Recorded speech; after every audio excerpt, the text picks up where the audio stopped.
कुछ दिनों पहले कमलेश ने मुझे बताया था कि उसकी बहन की मौत हो गई है। ये सुनकर मैं बहुत दुखी हो गई और मैंने उसकी मौत का कारण पूछा तो उसने पूरी घटना मुझे सुनाई। कुछ दिनों पहले कमलेश उसकी बहन सविता और साली बंसी के साथ कहीं घूमने गए थे। कमलेश की बहन और बंसी दोनों बहुत अच्छी दोस्त थी। लौटते वक्त काफी रात हो गई थी। रास्ते में उसकी बहन की तबीयत खराब हो गई थी, उसे काफी ठंड लग रही थी।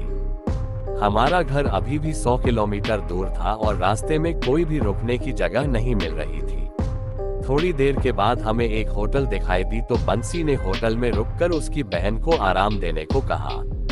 उस होटल के काउंटर पर हमने जब रूम के लिए पूछा तो उसने बताया कि सभी रूम फुल थे क्योंकि उस रास्ते पर केवल वही एक ढंग की होटल थी। लेकिन तभी होटल के मैनेजर ने बताया कि एक रूम खाली था, रूम नंबर 13।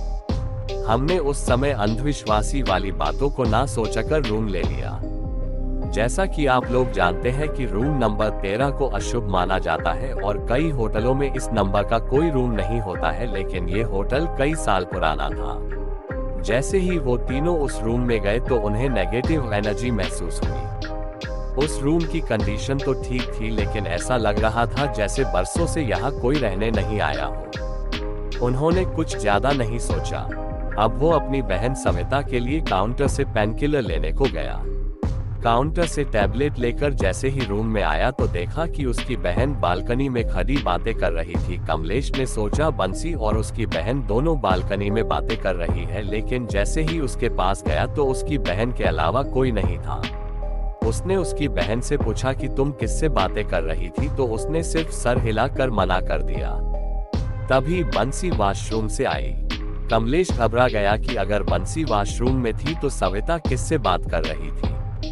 कमलेश ने सविता को टैबलेट दी और सो जाने को कहा। अब बंसी और सविता दोनों बेड पर सो गए और कमलेश सोफे पर सो गया। सुबह जब क्लीनर कमरे की सफाई के लिए आया तो दरवाजा खुला था और वो जब अंदर आया तो देखा कि कमरे में खून ही खून था और सविता मर चुकी थी। क्लीनर जोर से चिल्लाया तो मेरी नींद खुल गई और देखा कि सविता की मौत हो चुकी थी और बंसी बेहोश हो गई थी। कमलेश जोर जोर से रोने लगा और मैनेजर को बुलाया। मैनेजर ने तुरंत एम्बुलेंस को बुलाया और दोनों को हॉस्पिटल ले गए। सविता तो मर चुकी थी, लेकिन बंसी को थोड़ी देर में होश आ गया। जैसे ही बंसी को होश आया तो उसके पीछे उसकी बहन की आत्मा थी जो उससे बोल रही थी, तूने मुझे मार दिया। जैसे ही बंसी हॉस्पिटल से छुटी तो वो कमलेश के साथ उस होटल में गई और उसने काउंटर पर मैनेजर से बात करने को कहा तो उसने बताया कि आपकी घटना के दूसरे दिन मैनेजर की मौत हो गई थी। वो दोनों शॉक हो गए। उन्होंने क्लीनर से माजरा समझने की कोशिश की तो उसने बताया कि आप जिस रूम में रुके थे वो प्रेत बाधित था और रात में वहाँ कोई नहीं रुकता है, लेकिन मैनेजर ने पैसों के चक्कर में रूम आपको दे दिया। इस रूम में पहले भी 2 मौतें हो चुकी है। अब सारी बात कमलेश को समझ में आई। इस घटना के बाद कमलेश काफी सदमे में चला गया और कभी किसी होटल में नहीं रुका।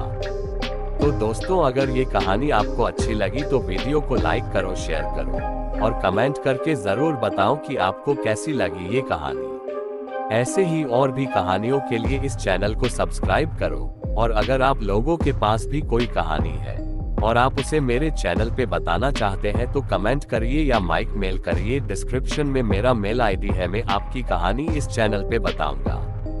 मिलते हैं अगले वीडियो में।